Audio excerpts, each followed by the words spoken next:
que ton Seigneur ne t'a ni abandonné, ni il est en colère contre toi, ni il n'a de courroux contre toi. C'est une réponse. Et vous, pareil, Surat al-Masad. Surat al-Masad, aussi, dans une autre catégorie. Surat al-Najm aussi, وَالنَّجْمِ إِذَا هَوَى مَا ضَلَّ صَاحِبُكُمْ وَمَا غَوَى وَمَا يَنْطِقُ عَنِ الْهَوَى إِنْ هُوَ إِلَّا وَحْيٌ يُوحَى. Le début de Surat al-Najm, à l'étoile, où Allah Ta'ala dit, il jure même, Allah, وَالنَّجْمِ إِذَا هَوَى. Il jure par l'étoile filante quand elle disparaît, que votre compagnon là qui vous prêche, qui n'est ni fou, ni quelqu'un d'égaré, et qui n'est pas égaré, et que tout ce qu'il dit c'est d'inspiration divine.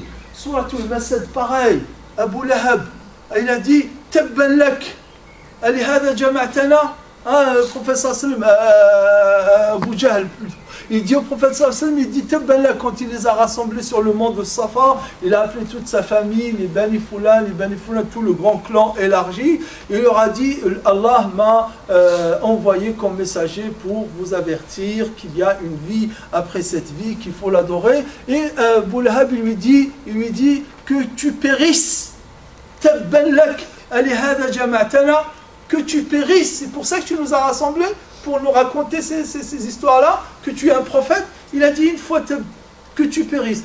Allah ne l'a pas laissé passer. Allah ne l'a pas laissé passer. Il a révélé toute une sourate sur ça. Dans le nom, parfois aussi, on l'appelle Surat Tabbat. Le nom officiel, c'est Surat al-Masad. Où Allah Ta'ala dit Tabbat yada abi lahabin wa tab. Tabbat yada abi lahabin wa tab.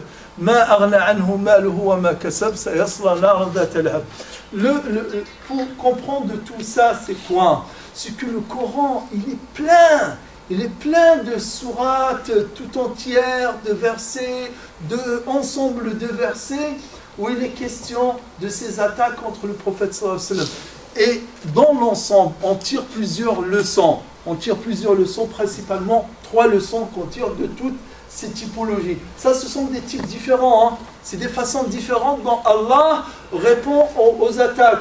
Soit en répondant, en consolant le prophète sallallahu alayhi wa sallam comme ici, et en rétablissant la vérité. Soit en rétablissant la vérité et en attaquant ceux qui attaquent le prophète sallallahu alayhi wa sallam. Surat An-Nun, par exemple. Quand j'ai écrit la première version du livre, bien entendu, avant de le publier, je l'avais donné au frère Cheikh Abu Hatim, Dr Jaballah, donc pour le lire, il donnait ses remarques. Le Cheikh Daou Meskin aussi, qui est un spécialiste de Sira Nabawiya, qui a fait ses études à l'université de Riyad, aussi l'avait lu, et d'autres frères aussi, le frère Mustafa Qastit à Bruxelles et d'autres, pour donner des avis, pour l'enrichir. Le frère Jaballah, il m'a dit, si parfois tu es un petit peu trop fort, tu vas un peu trop fort, surtout sur le chapitre sur le djihad, où j'attaque tous ces gens-là qui soutiennent les dictatures dans les pays arabes, et après ils se plaignent qu'il y ait du radicalisme et qu'il y ait du djihadisme. Et quand il y a des initiatives pour la paix, notamment en 1994 en Algérie, Saint-Égidio, je le cite. C'est un livre sur le prophète sallallahu alayhi wa sallam, mais je cite Saint-Égidio parce qu'on parle aujourd'hui. Saint-Égidio, c'était une initiative prise par la communauté catholique d'Italie, de Rome, qui est connue, Saint-Égidio, qui œuvre pour la paix. Elle a regroupé tous les partis en Algérie, alors que le sang coulait à flot, la violence, les crimes, et tout coulait en Algérie. C'était des choses horribles ce qui se passait. Et cette communauté catholique a réussi à regrouper presque de tous les bords les musulmans, les Algériens pratiquants musulmans, partis ou autres, pour essayer de trouver un accord pour s'en sortir. 94. Et ici, en France, qui était contre? Tous les intellectuels, tous les journalistes et beaucoup d'hommes politiques étaient contre. Ils tiraient à boulet rouge contre cette initiative. Et après, qu'est-ce qui s'est passé? C'est qu'après cela, 95, 96, 97, 98, 99, il y a eu les plus horribles massacres. C'était après ces dates-là.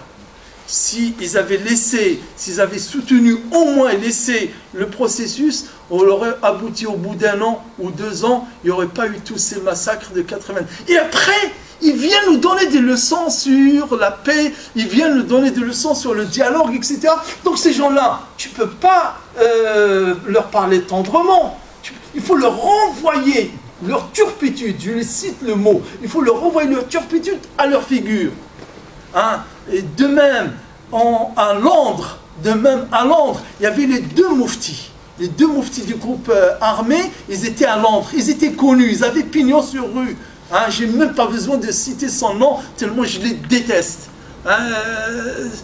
C'était eux qui donnaient ces fatwas pour les groupes armés. Ils étaient à Londres. Et moi, j'étais au quartier à Finsbury Park. Il avait sa mosquée, un de ses imams, il paraissait sur les télévisions, etc. Ils ne les ont jamais inquiétés. Ils ne les ont jamais inquiétés. Ils sortaient des fatwas, tuer les gendarmes, tuer les militaires, tuer les policiers en Algérie, tuer leurs enfants, tuer leurs femmes, tuer leurs... Et ils étaient jusqu'en 2004, quand il y a eu le attentat, bien sûr, que je dénonce aussi dans le livre de Londres, qu'ils ont été inquiétés. Et après, non, à ce moment-là, ils les ont arrêtés, ils les ont mis en prison, ils les ont extradés, etc.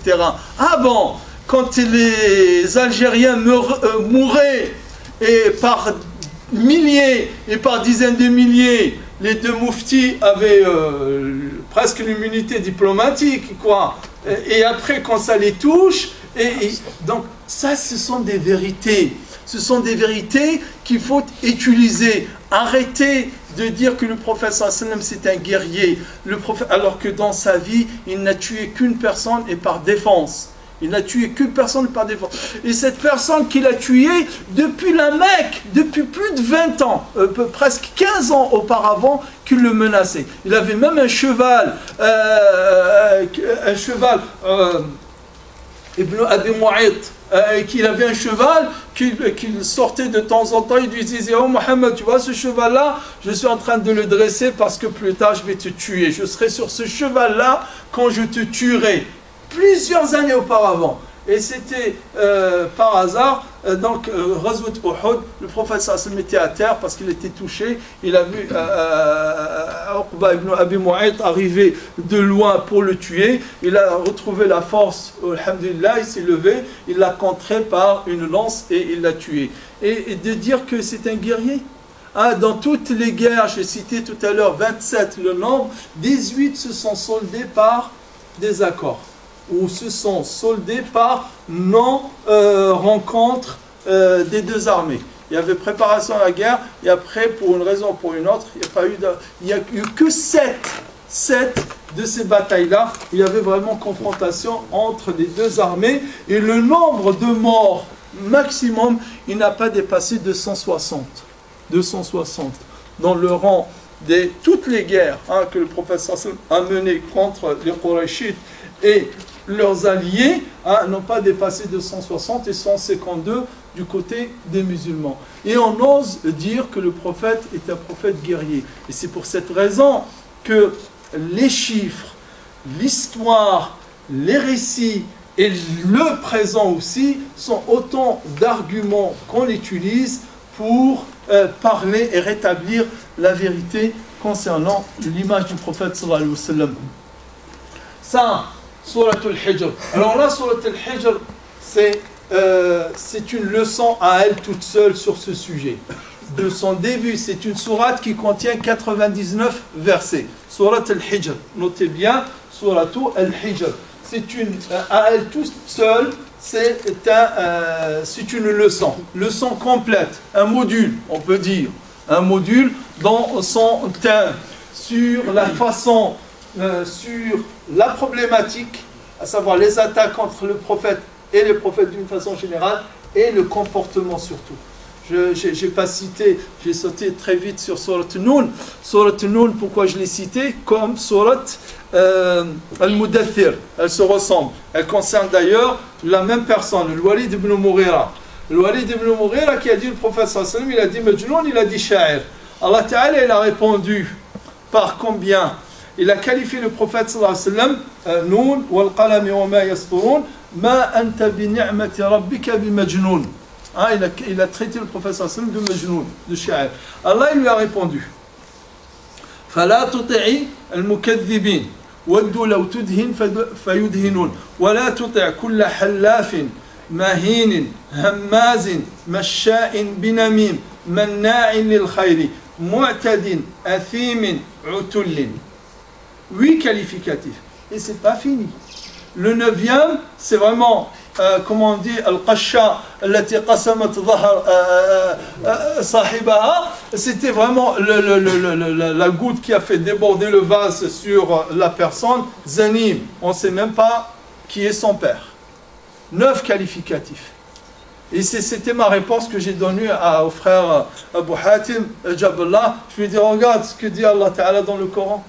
Regarde, c'est pas fort ça, c'est pas dur, c'est dur. Donc parfois, à des moments, il faut savoir aussi utiliser le langage cru, le langage fort, le langage d'attaque contre des personnes qui n'ont pas froid aux yeux et qui ne reculent devant aucun mensonge, devant aucune calomnie. Et c'est le cas de ces gens-là. Donc il ne faut pas être tendre avec eux, il faut être juste, mais il faut leur renvoyer la vérité et la réalité toute crue au visage. Et c'est ce qu'on a fait avec ce livre et on les a défiés. On les a défiés sur plusieurs sujets.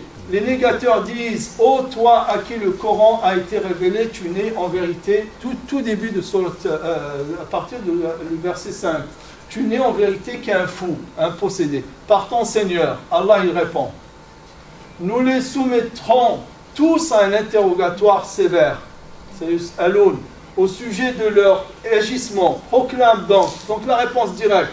Ça c'est ce qu'ils font, ils t'attaquent, ils disent que tu es un possédé. Premièrement, sache qu'ils vont devoir répondre de cette accusation, de cette calomnie.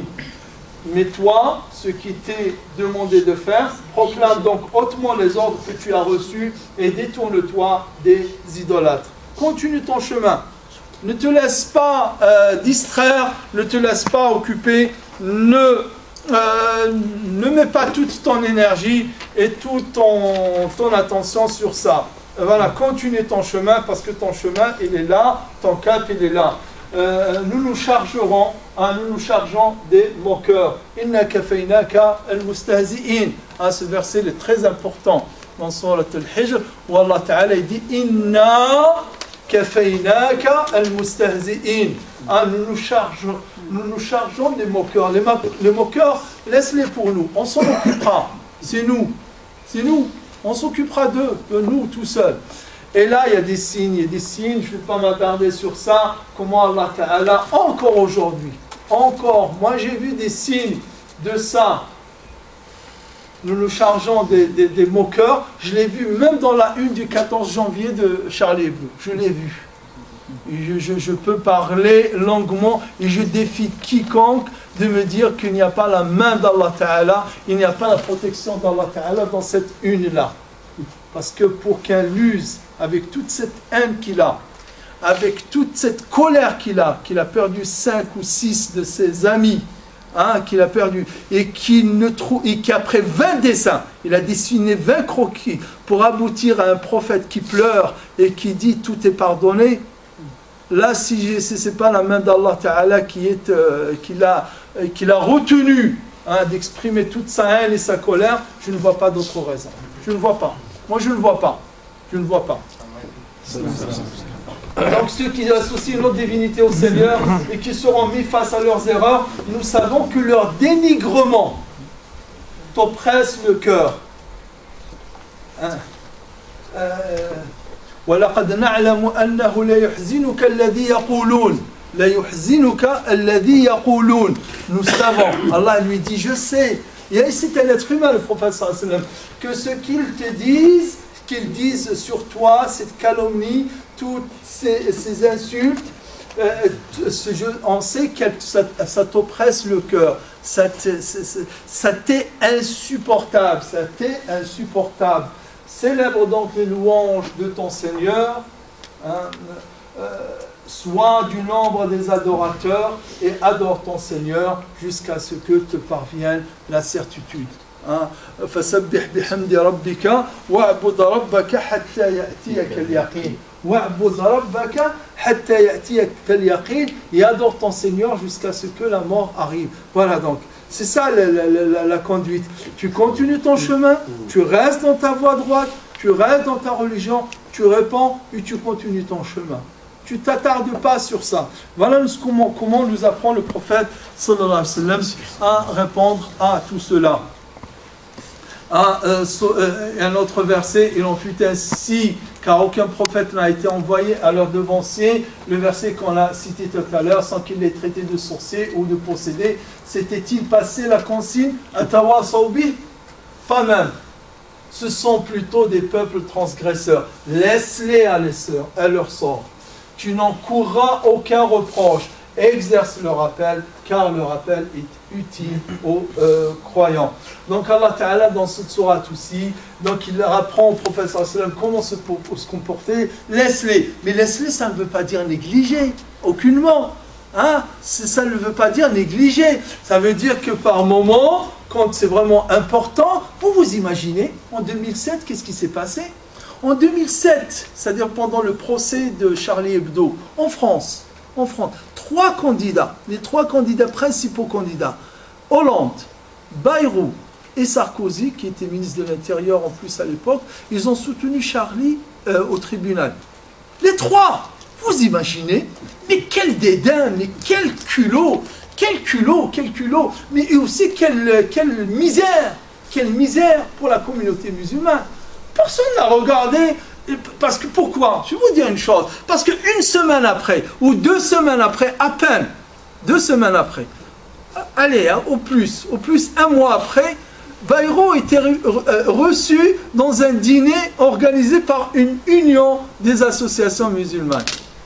Comme hôte d'honneur, comme invité d'honneur. C'était l'invité d'honneur.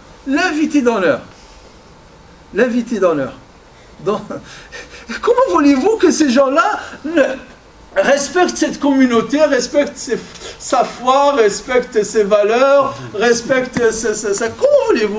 Comment voulez-vous je ne parle même pas aussi de l'autre aussi qui a été reçu quelques temps plus tard dans le plus grand congrès qui réunit les musulmans. Donc là, il faut être vraiment... Non, Allah il dit, laisse-les à leur sort. Te retourne pas, te laisse pas détourner. Réponds, rétablis la vérité et continue ton chemin, car ton chemin c'est le rappel. C'est le rappel, c'est le témoignage, car le témoignage est utile aux croyants. Nous aussi, on n'a pas passé notre vie à répondre, mais la réponse était importante. Et une dernière façon dont qu'on peut citer aussi, par laquelle le prophète sallallahu alayhi wa sallam, Allah le défend. Allah, c'est ce hadith-là, qui est hadith sahih. Il dit le prophète sallallahu alayhi wa sallam, Ama ta'jabun. Ça corrobore la une dont je vous ai parlé tout à l'heure, du 14 janvier. Le prophète, il dit, Ama ta'jabun. C'est le hadith, c'est ça. Le prophète sallallahu alayhi wa sallam dit, vous n'êtes pas étonné? Ça ne vous étonne pas? Ça ne vous étonne pas? Ama ta'jaboun, vous ne vous étonnez pas comment Allah détourne de moi les insultes et les injures des Quraysh. Vous ne vous étonnez pas? Ama ta'jabouna kayfa yasrifu Allahu anni la'na wa sabba Quraysh. En fait, il dit, ils injurient Mudhammam et ils maudissent Mudhammam alors que moi je suis Muhammad. Ça, ce hadith-là, on peut passer wallah, une journée sur ce hadith-là. Si on comprenait vraiment ce hadith-là, il n'y aurait pas beaucoup de problèmes dans lesquels nous sommes tombés en tant que communauté très impulsive, très émotive, très réactionnelle. Nous tombons. Le prophète, il dit, vous n'êtes pas étonnés? Comment Allah il détourne de moi les insultes et les injures de Qurayshites. En fait, Muhammad, mim, ha, mim, dal. Muhammad signifie celui qui est loué ou celui qui est complimenté. Hein, on lui fait les compliments et on le loue pour son bon comportement. Et Mudhammam, c'est l'inverse. Mudhammam. Ah, donc on enlève le ha et on met un dhal à la place. Et le deuxième ha, on met un mim à la place. Donc Mudhammam, c'est l'inverse, c'est tout le contraire. Dans la langue arabe, c'est celui qui est digne d'être blâmé. C'est celui qu'on doit blâmer. Mudhammam min al-dhamm. Le premier c'est de hamd, thana, dhamm. Et donc, les ennemis de Quraysh, Allah, il leur a même enlevé de la bouche Muhammad. Il leur a enlevé de la bouche Muhammad. Ils n'utilisent même pas Muhammad. Ils utilisent Mudhammam. Ils n'utilisent jamais Muhammad. Quand ils insultent, ils disent « Oh Allah, oh, insulte Mudhammam, Mudhammam, Mudhammam ». Donc, qu'est-ce qui s'est passé là? Là, on rentre dans la psychologie. C'est qu'ils ont créé une image dans leur tête qu'ils ont appelée Mudhammam, qui les a empêchés de voir la vraie image, c'est l'image du prophète Muhammad. Et donc leur haine, leurs insultes, leurs moqueries, leur dérision se dirigent vers ce Mudhammam. C'est un peu le cas malheureusement de la France. Mahomet. Mais le prophète Muhammad, c'est pas Mahomet. Muhammad, c'est Muhammad. Et Mahomet, c'est votre image que vous avez créée, vous. C'est cette image-là qui n'est pas celle de Muhammad, que vous avez héritée depuis le Moyen-Âge, que vous avez chargé de tous les maux, que vous avez chargé de toutes les tares, etc. Et qui est loin d'être le prophète Mohammed sallallahu alayhi wa sallam. Donc ça, c'est un élément important. Donc on arrive maintenant à faire connaître le prophète sallallahu alayhi wa sallam et comment le faire. Comment le faire, le prophète sallallahu alayhi wa sallam. On prend pour cela une petite dizaine de minutes, Inch'Allah. Ça nous permet de respirer et ça me permet de boire aussi.